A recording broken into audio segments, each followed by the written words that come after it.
Noles All Access is brought to you by the energy-saving conservation programs of Tico People's Gas. Real Coca-Cola taste with 0 sugar and 0 calories. Coca-Cola Zero Sugar. Taste the feeling.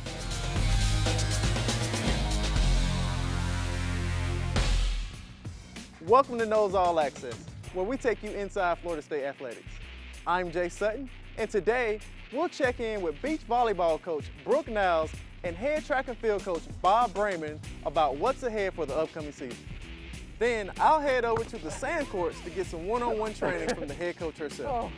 And later, we'll meet senior sprinter Caseon James, who is determined to leave a winning legacy at Florida State. All that and much more is up ahead on Noles All Access.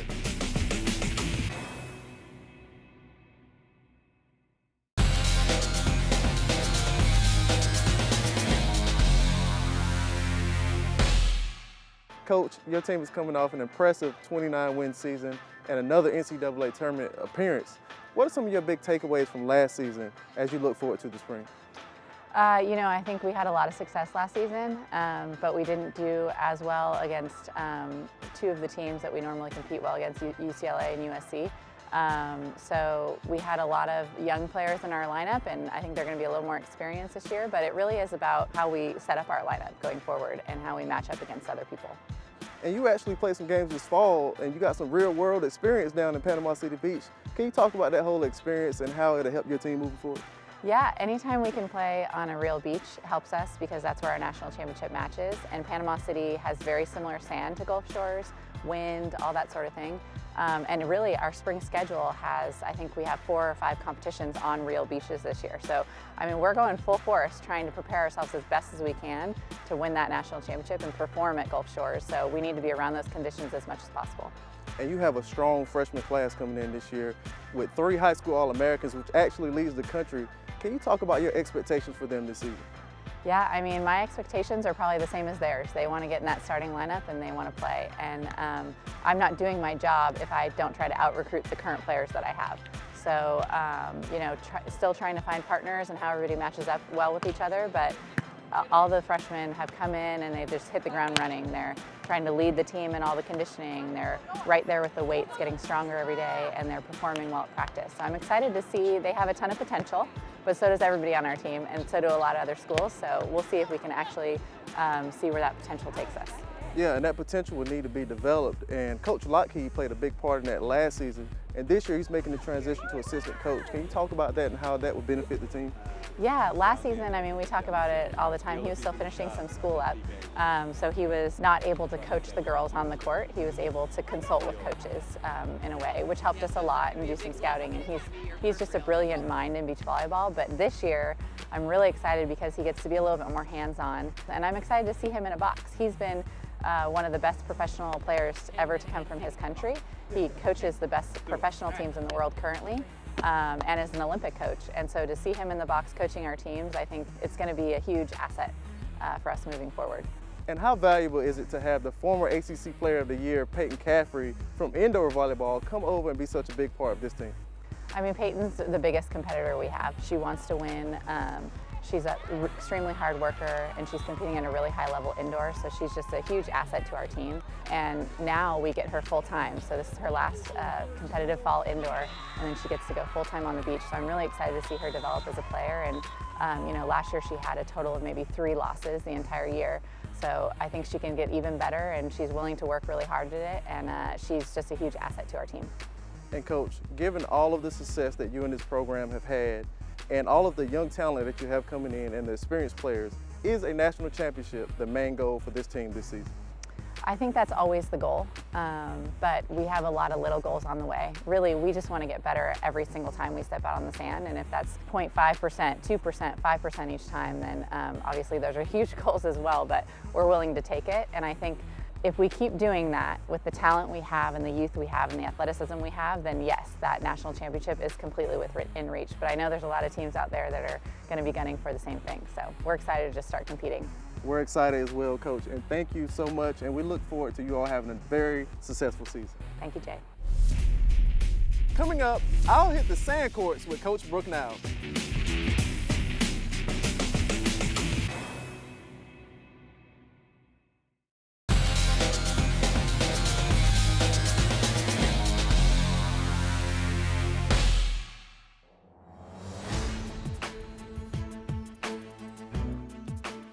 show you the approach. Are you right-handed? Yes. Okay, it's left, right, left, and then up. Oh, that looks good. Yeah, you just don't want to broad jump. So you want to go straight up and down. Straight up and down? Yeah. Okay. There we go. And then you just got to snap over the ball. Snap so over you the ball. look like this, you just hit straight, but that was really good timing. Looks a lot easier on TV. A lot easier. Now you can tell how athletic our team is. This is really athletic movement. Very athletic. Nose and shoulder, go. Good. And then it's just behind you. Oh. So you're contacting the ball back here. You want to be in this plane of attack. So almost like you're a skier going down the hill. You're going to reach for the ball with your shoulders forward and then finish it. Reach for it, reach for it. Good. Okay, that was your best one. Best one. Out in front of you. Let's nice. go.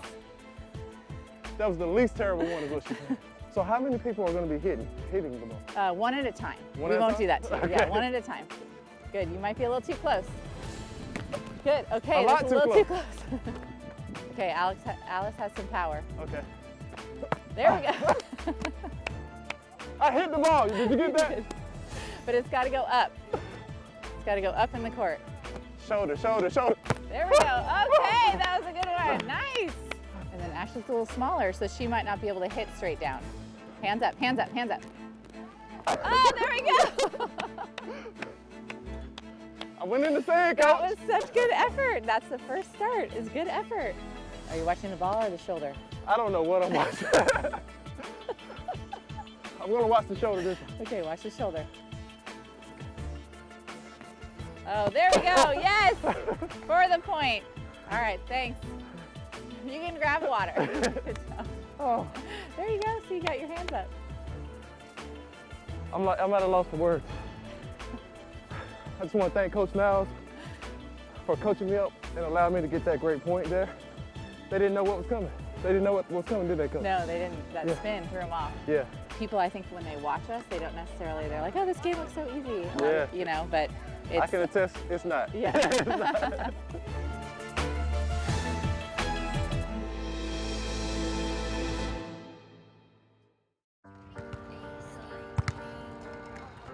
Ran in their blood, the love for the game ran deep and would not easily be given up. With years of training and sacrifice, the Anderson sisters, Cassie and Maddie, were ready to take their game to the next level. So they are sisters and they're really close, but they're super competitive. So I think that brings another whole dynamic when you see two sisters battling it out on the court. Growing up around the courts, the Andersons were destined for greatness. Their track record nothing short of impressive, the two would become a formidable pair. So I was probably the age of 11 and she was 9. And we played in our very first beach tournament together, and we obviously weren't good at first, but we just kept going at it because we loved it and we just enjoyed being on the beach. And with no shortage of accolades, the next adventure for the pair was a notably competitive area, California Beach. So every summer we go to California. The longest time we were there was for 6 months, and it's definitely a lot different than playing in Florida. There's a lot more competition. It's just like the mecca of beach volleyball. While training aggressively since 2015, their travels to the West Coast didn't go unnoticed. By 2016, the sisters made a name for themselves by placing 3rd at the prestigious Cal Cup. So training out there and training with really great players was definitely something that helped us grow as volleyball players. And it kind of showed us like what is out there, like what kind of competition is out there and how good we actually have to get in order to play in college. So I think that going to California definitely was something that helped us get better. After playing together for years, there was a new court and new challenge ready to explore. I mean, we've been playing for a long time together especially, and our mom is a volleyball player also, so we've learned everything from her and then all of the other coaches that have come along the way. So we've learned a lot. We've learned from many great coaches. So I think that we just have like the skill and the knowledge of the court and beach volleyball to just be great players. Cassie and Maddie have reunited here on Tallahassee sands to continue blazing their path. No matter their team, nor court, the sisters will always find a way back together. I'm so proud of her and I'm so glad that she's at the same school as me. I think I'm going to play a lot better. I mean, I feel way more comfortable being here with her here. It just makes me feel so much happier. I'm Asiana Williams with Noles All Access. Coming up, I'll catch up with head track and field coach Bob Raymond.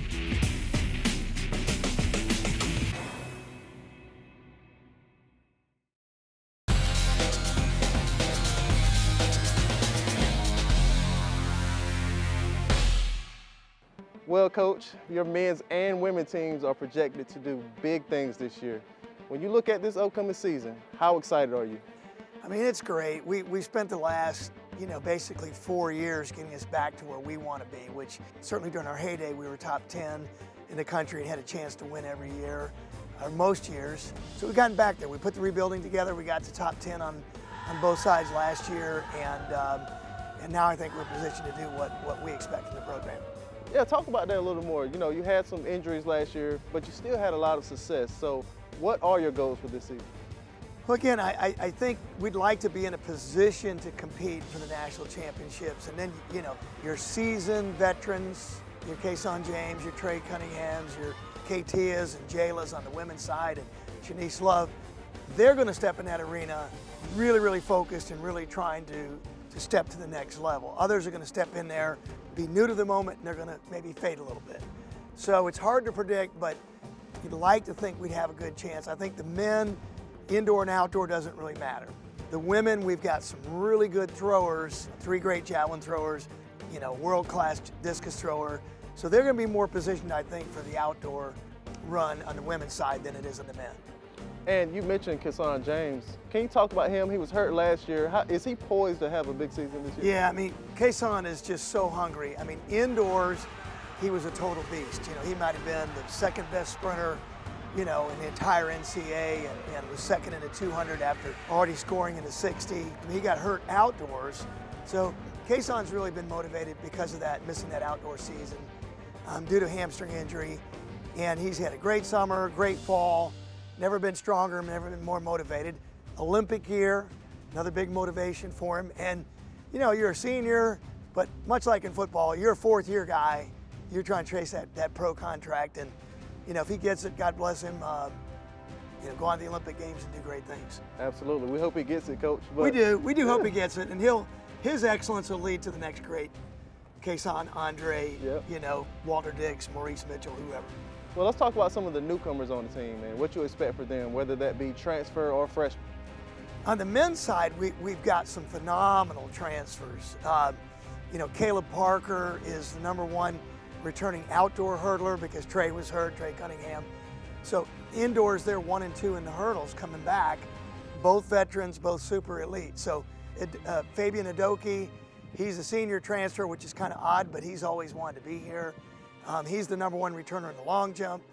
And then we've got, Isaac Grimes coming from Division II transfer, and he's jumped as far as Fabian. So we've got some big players, and we'll get 2 years out of Isaac. So those impact transfers, those 3 right there, in and of themselves, and we have many others as well, really help solidify, give you more point opportunities, and who knows, you might get an NCAA champion out of those guys as well.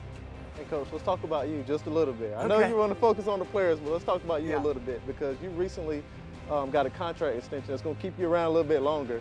So how does it feel to know that this university trusts you to help lead this program and make them competitive? Yeah, I mean, this is my 37th collegiate year coaching, 20th year here at Florida State, and there's no place like Florida State. I mean, we've had change in leadership, but not really change in direction, or change in expectations. And our support staffs are just phenomenal, from sports medicine to academics to everything, all the way down the line. And then that allows us to hire unbelievable assistant coaches. And I don't have hobbies, this is what I do. And I really, really enjoy being out with the kids and being out with our great coaches. So 5 more years, anybody on the campus now will, even if they redshirt, I'll take them to the finish line. You don't consider dominating in track and field a hobby? I hope it becomes a hobby again. We had that stretch in there from 06 to 09 where we won 3 times and runner-up by 1 point. So we were able to establish that. I think we can get back to that. You see it on this campus in soccer and softball, and basketball's on a really good roll right now. We've seen football do it as well. So the standards high here kind of feed off each other a little bit from other sports, and I hope we can provide some of that momentum and excitement for the others. Well, thank you so much, Coach, and we look forward to it. We hope we can regain that momentum. Thanks so much. Appreciate the support. Thank you. Coming up, senior sprinter Caseon James is ready to hit the ground running this 2020 season.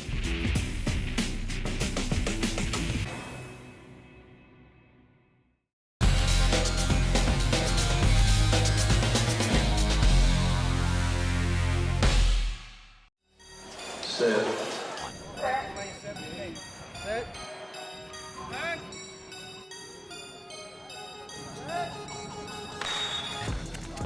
Joining the Florida State track and field team after 2 years at Arkansas Baptist College, Caseon James made an instant impact. Oh, he's immediately came in and became a leader. Guys respected him once he came in, and when they saw how hard he worked, people were willing to, follow behind him. James would go on to sweep every event he participated in during the 2019 ACC tournament, placing first in the 60-meter, 200-meter, and the 4x400-meter relay, earning ACC Indoor Track Performer of the Year and a bid to Nationals. ACC Championship time! Coming here, I really just expected to run and have fun, but I didn't think things would take off, especially indoor since I'm not an indoor runner. So to be in that company and to receive those accolades was a fun time in my life. But when all seemed to be going well, James encountered what he thought would be a small obstacle. I was completely fine. Literally, this is how it would happen. I get to Nationals, prelims, amazing. I wake up the day of finals and I got out of bed, my body felt amazing. As soon as I stepped on my foot was aching. The trainers, they pretty much treated it for the day, and then I ran on it, of course. Got back here after Nationals and come to find out it was a stress reaction on my foot. Expectations were high at the national championships for James, who entered the 60-meter finals as the 5th seed. He finished in last place. He would finish second in the 200-meter finals, but his injury lingered into the outdoor season, sidelining him for the rest of the year. I think I went through one of the biggest depression stages I've ever been through.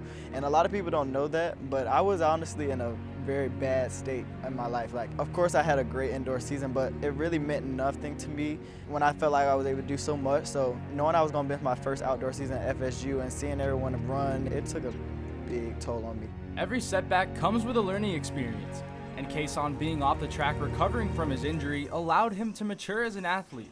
When something you love to do is taken away from you, you learn to appreciate it more. I see now he has a newfound appreciation for track and field and what he really, really wants to do in this sport.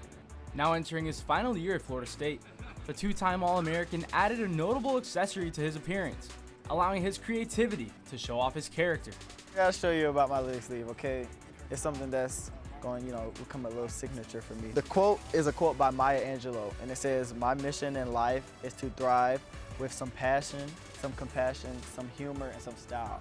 And each person that it represents is somebody that is significant in my life, just people that inspire me in their craft. Hoping to ink his own legacy on the track, Caseon has blown everyone away with his ability to quickly embody what it means to be a Seminole.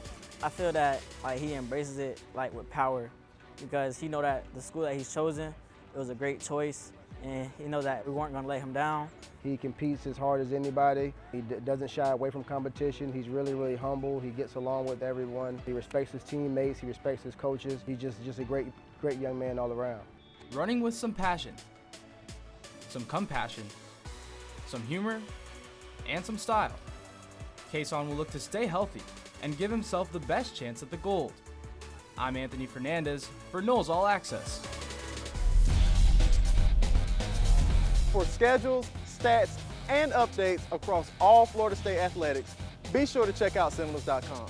Thank you all for joining us, and we'll see you next week on Noles All Access. Noles All Access is brought to you by the energy-saving conservation programs of Tico People's Gas. Real Coca-Cola taste with 0 sugar and 0 calories. Coca-Cola Zero Sugar. Taste the feeling.